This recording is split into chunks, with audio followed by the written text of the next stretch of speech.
It came from.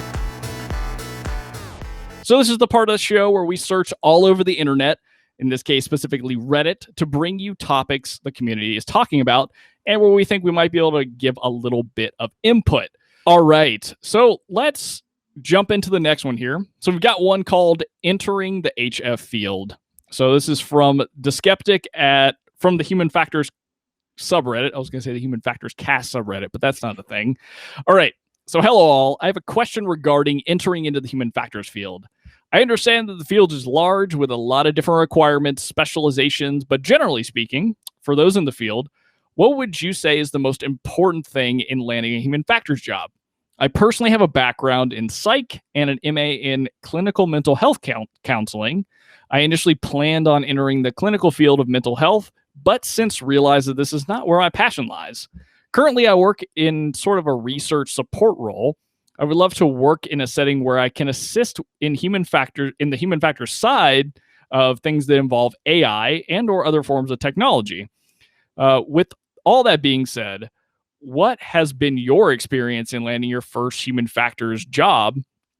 Do you think pursuing a human factors master's or PhD degree is necessary, or are there better ways of landing a job? Thanks. All right. So at least there's a couple of questions in here. You might be able to tell why I picked this one because I felt like this was analogous to somewhat of your story. But so let's go through these one by one together and we'll kind of knock them out. So for those in the field, what would you say is the most important thing in landing a human factors job? Let's start there. So there's just so much in this post, Blake. Yeah. The most important thing, I would say, know your stuff. Have a really good foundation of the methods in particular. If you don't have a good understanding of the toolkit, and the critical thinking that comes with, the analysis side of this, then that's square one. Start there and gain that. But the other thing too is the personality side of it. Human factors, a lot of times, especially in school, after having gone through a master's program myself, they only just skim the surface of the personality side of things. We work with a lot of different personalities, engineers, developers, program managers, different stakeholders, users, and then our own team members. And so that ability to communicate in sometimes very tense situations, when you're kind of butting heads against someone who may not agree with a recommendation you're providing. And then how, paired with your ability to think critically about situations, not take, what the user says, at face value, and then set up very, methodological, studies and evaluations. Those three things, I think, are really going to set you up for success going into a human factors job, specifically in the applied field.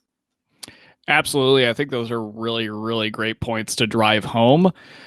There's two things I want to say to this part of the question, and I'll probably bring them back around for the specific job. The biggest thing for me from my personal experience is when you're looking for landing a job and it sounds like you have a background in something that's similar to human factors or is rooted into it. So the psychology part.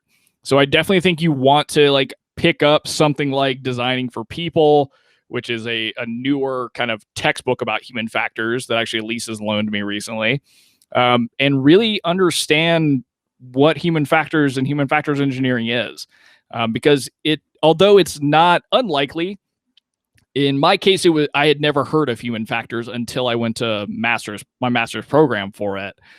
So if you haven't had any experience, then do your homework and kind of understand the baseline methodology and what you're doing as a human factors professional.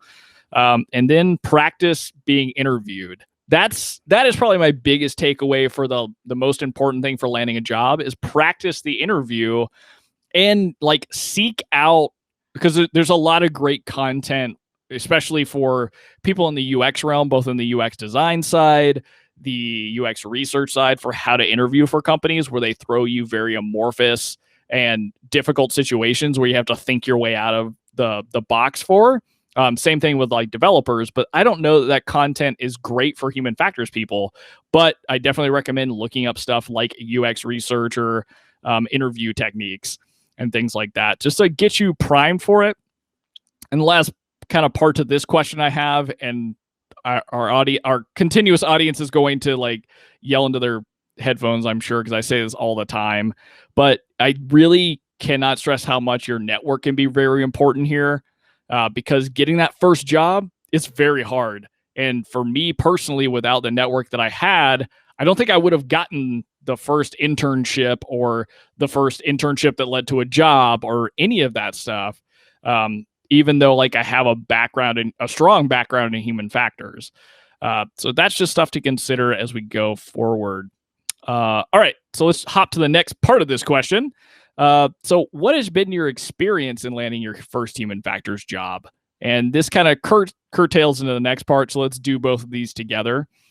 So along with that, what was your experience landing your first human factors job? And do you think it's worth pursuing a human factors master's or PhD, or can you go and get a job without it? So I know your favorite answer on the show is it depends. Shocker. You did not. I did. But I mean, that's kind of my gut reaction here. So I can very much relate to this post because all my undergrad, I thought I wanted to go into counseling. So yes, my background is in psychology, but I took a lot of social psych classes. The work experience that I had in undergrad was much more focused on setting me up for success in the counseling realm and much less on the research side of things. And so when I got to my final year in school, I was like, I actually don't want to do this full time. And now I don't know what I want to do because you can't work with a bachelor's in psychology. So who knew? Yeah. So I took a year off and really took a step back and did my own research of, and I heard about human factors actually from my dad, who is on the, engineering project management kind of side of things with medical devices. And he worked with a human factors consultant. So that's how he heard about this field and worked with them very closely and came to, be pretty familiar with what human factors is. And just, because of my personality, it recommended I look into it. So I, like Blake said, with the books, I went and got books on human factors. I crashed courses I was living next to UC San Diego at the time and literally just looked up online, like courses that were kind of related to human factors. They didn't really have a big program at that time. It kind of developed after I, left the area, but literally would go and sit in on classes to just like hear about some of the basics and what they were talking about and just did my own research. But at the end of the day, for me, going and getting that master's was so critical for me in being set up for success in this field. There are bachelor's level programs. There are, resources out there that can help teach you, but the master's especially, and I would say, we can debate between master's and PhD, I think that's a separate conversation, but for me, the master's side gave me the applied practice of what it is that we do. And it also, to your point with the networking, gave me the network to set me up for success. So I don't know that I would have personally felt comfortable, trying to jump into the field of human factors on my own.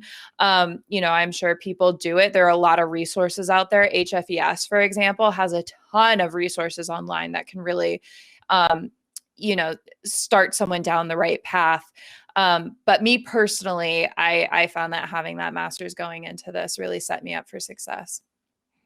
Yeah, and I think you've definitely made some key points here. So the getting your first job in human factors, I think in this very specific case, and I'm having to generalize because of course I don't know this specific person, but the way that they've told us their background is, so they've got a bachelor's in psych and then a MA in clinical health. So from my perspective, unless you've had classes or you've done the work to go and understand human factors in a pretty deep level from a methodology standpoint, at least, getting some kind of education in it is going to be helpful.